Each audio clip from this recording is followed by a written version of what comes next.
You remember your childhood, your family, your life. Your memories are your own. But how sure of them are you? Imagine a world where reality bends and perception shifts, where the power of the mind can rewrite who we are at our core. Well, that world is reality. What if everything you believed about yourself and the world around you could change in an instant? What if perception isn't merely a reflection of reality, but it's a canvas waiting for you to paint on your command? Today we delve into a tale of trauma that will challenge everything you think you know about reality. The line between the possible and the impossible is astonishingly thin. The answers lie within, and those answers are all in your head. Sometimes fact is stranger than fiction.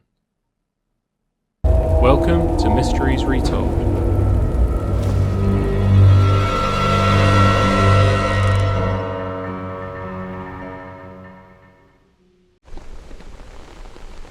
May 2006. The city of Nice, nestled along the glittering coast of the French Riviera, was downed in a rare but persistent drizzle this morning. The rain fell softly, turning the cobblestone streets of the old town slick and reflective. The usual warmth of the Mediterranean sun was replaced by a cool, damp breeze, carrying with it a scent of wet earth and the faint, salty tang of the nearby sea. Helen, a French national and resident of Nice, stepped out of her apartment in the old town. Her umbrella opens with a soft click, and she shields herself from the gentle downpour. The narrow streets, usually bustling with tourists and locals alike, were much quieter today. The drizzle had driven many people indoors, yet the familiar sound of her footsteps on the cobbles was a comfort as she made her way through the ancient alleyways. Her first stop was the vibrant market at Cours-Salier. This was a market she visited whenever it was on, and despite the rain, the stalls were a riot of colour, overflowing with fresh produce. Helen moved through the market, greeting the vendors with a warm smile and a few words of friendly banter, as she gathered just enough groceries for the weekend ahead. With her basket now filled, she made her way to the Boulangerie, a small rustic bakery tucked away in the corner of the old town. The familiar faces behind the counter greeted her cheerfully, and she exchanged a few pleasantries before selecting her usual, a handful of golden croissants, still warm from the oven. With a final nod to the baker, she steps out back into the rain. She takes a few steps directly forward before turning left onto a quieter street. As she walks, Helen finds herself lost in the rhythm of the rain. The soft patter against her umbrella was almost hypnotic, and she barely noticed a white delivery van as it rounded the corner at an unusual speed, the tyres splashing through puddles with a reckless urgency. The driver was distracted by a ringing phone on the seat beside him, and he didn't see Helen coming until it was too late. The van's horn blared, and it was a harsh sound that shattered the peaceful morning, and it was soon drowned out by the screech of tyres on the wet road. Helen had just enough time to turn her head, eyes widened in shock before the van slammed into her. The impact was sudden, brutal, and sent her small frame flying backwards. Her basket of groceries scattered across the street, and the bright fruits and vegetables rolled away. Helen's world spun, the cobblestones rushing up to meet her before everything went dark. The rain continued to fall, mingling with the spreading pool of red near her head. In the distance, the sound of approaching sirens pierced the air, growing louder as they neared. Helen remained motionless, her chest rising and falling shallowly, her world now far removed from the simple pleasures of a morning in Nice. The accident had been severe, and Helen remained in an induced coma for 3 long weeks before she finally stirred. On the Glasgow coma scale, she had been rated at a 3, which is the deepest level of coma where a person is still clinging to life. Remarkably, she hadn't needed brain surgery, which was a small mercy in the midst of such trauma. When Helen eventually opened her eyes, the world around her felt strange, unfamiliar. Disorientated, she slowly turned her head to scan her surroundings. This wasn't Nice. The view outside the window revealed a landscape that was entirely different from the warm, sun-soaked city that she called home. The skies were a dull grey, and the architecture hinted at a place far from the Mediterranean. This looked like England. A wave of confusion and panic washed over her. Turning her head, she noticed a face at her bedside, a face that seemed oddly familiar, yet unknown. Qu'est-ce qui m'est arrivé? Où suis-je? Helen's voice was trembling as she searched for answers. The person at her bedside blinked in surprise, his expression mirroring her own confusion. "Helen, you're awake, thank God," he said in English. His voice was thick with emotion. Qui es-tu? Où suis-je? "Helen, you're in Hastings. You had an accident," the voice replied in English. His tone was gentle but firm. "You're home." "Helen, when did you learn French?" Again, Helen's heart raced as she struggled to comprehend the situation she was in. Nothing made sense. The words spoken to her seemed distant and foreign, yet she continued to communicate in French, desperately seeking an explanation from the familiar yet perplexed figure sat beside her. It was her father, though the realization didn't come easily, and he was just as shocked as she was. He quickly grabbed the nearest doctor, his voice filled with both relief and confusion. "Helen's awake," he said, "but she's speaking in French." As her father explains the bizarre situation to the doctor, it became clear that something was really amiss. Helen had never been fluent in French. She'd only learned the basics during her O-levels, but that was 30 years ago.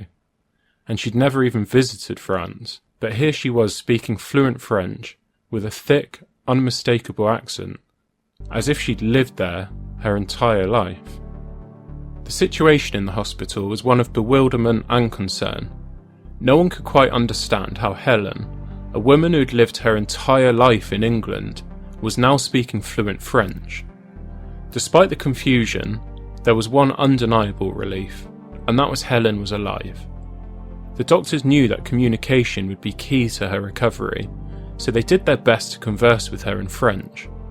A French-speaking doctor was brought to her bedside, asking her questions in French, to which she responded fluently and effortlessly, as if she'd been speaking this language her entire life.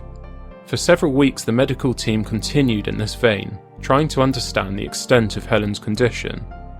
However, it soon became clear that speaking French wasn't helping her regain her sense of identity.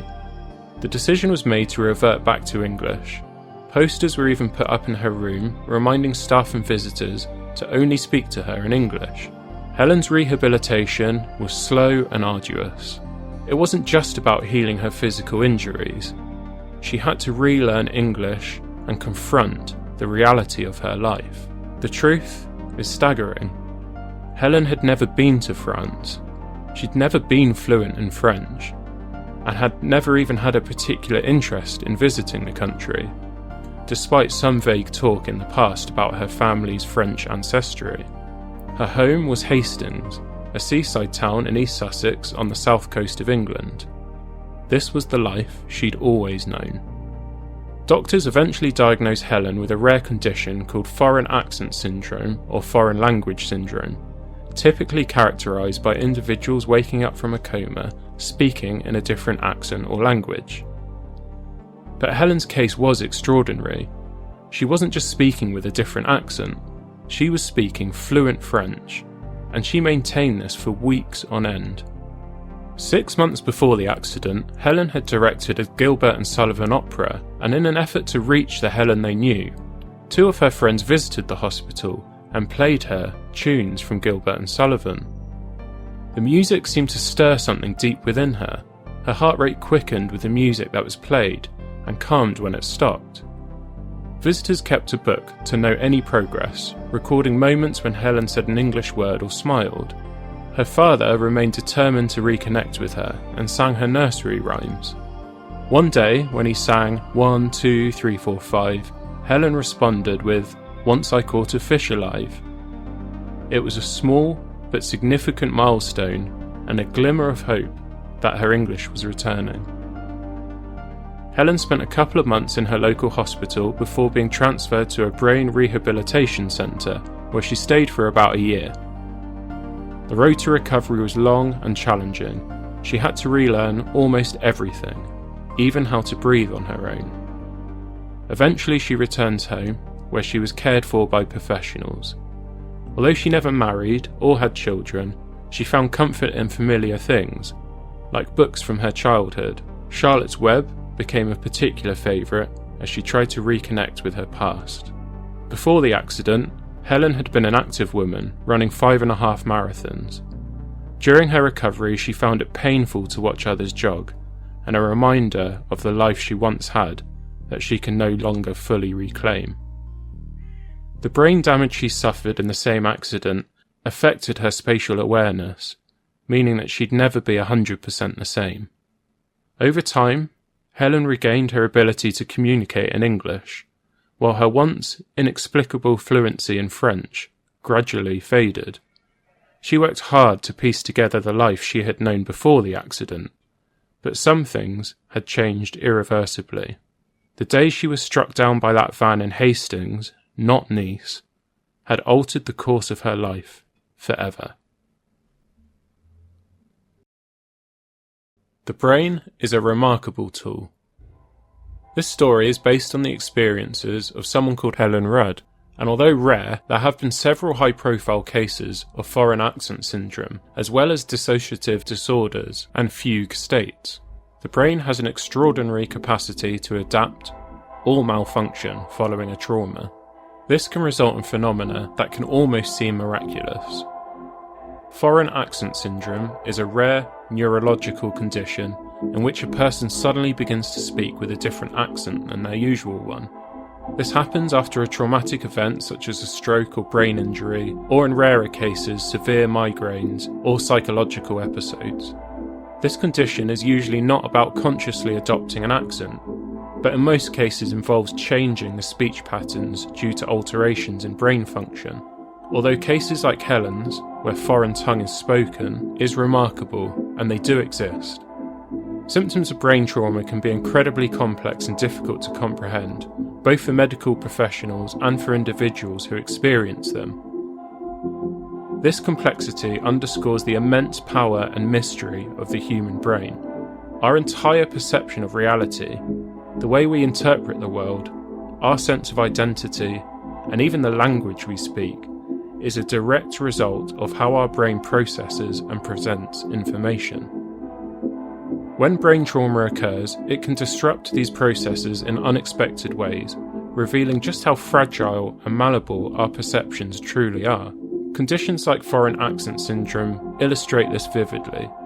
Suddenly, a person may find themselves speaking with an accent they've never consciously learned, or even in a language they barely know, as the brain scrambles to recognise and reorganise its functions after an injury.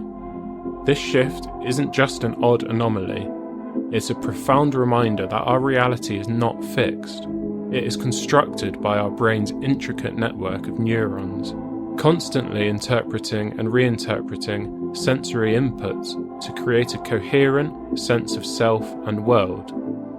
When this network is disrupted, so too is our experience of reality, sometimes in ways that seem almost surreal, almost impossible. For the victims of brain trauma, these changes can be deeply disorientating and even frightening. The world they thought they knew, their language, their voice, their sense of place, can suddenly feel unfamiliar or totally alien. Yet, these experiences also demonstrate the brain's remarkable adaptability and resilience.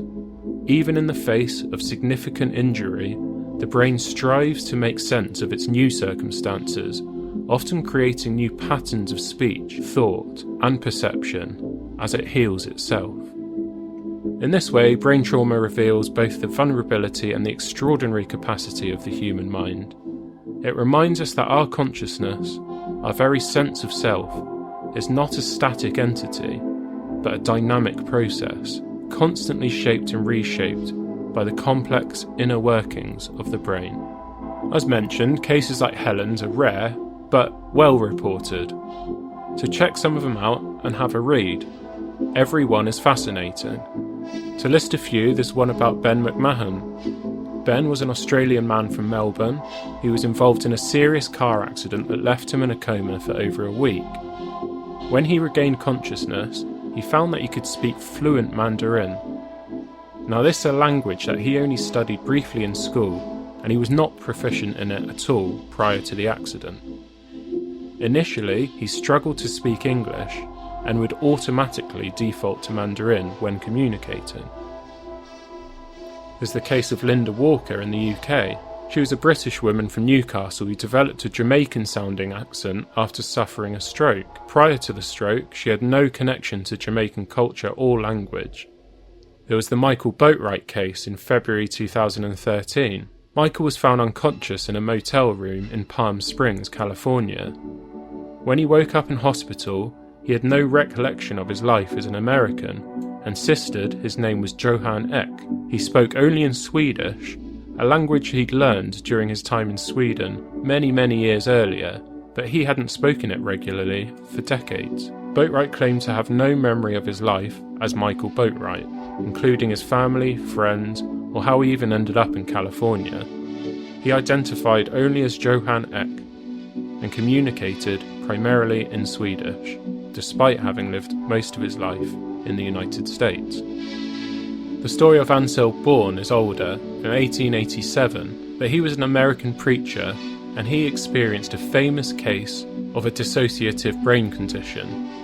He travelled from Rhode Island to Pennsylvania, disappearing from his home for 2 months, where he started a new life under the name of A.J. Brown. He had no memory of his previous life as Ansel Bourne, until he suddenly woke up months later with no recollection of his time as A.J. Brown. It's the story of Orlando Sorrell. Orlando was hit on the head by a baseball when he was 10 years old and suffered headaches for several days and did not seek medical attention. After the injury, Sorrell discovered that he developed the ability to perform complex calendar calculations, such as determining the day of the week for any given date, and he was able to recall detailed weather information for every day since the accident. And lastly, the story of Tony Sikora. Tony was an orthopaedic surgeon and was struck by lightning while making a phone call in a thunderstorm. Following the incident, Tony developed an intense passion for classical piano, despite having no interest in it before. He began to compose and play piano music compulsively, and he eventually became a successful composer and performer. Now, this handful of cases are just a glimpse into the incredible adaptability of our minds.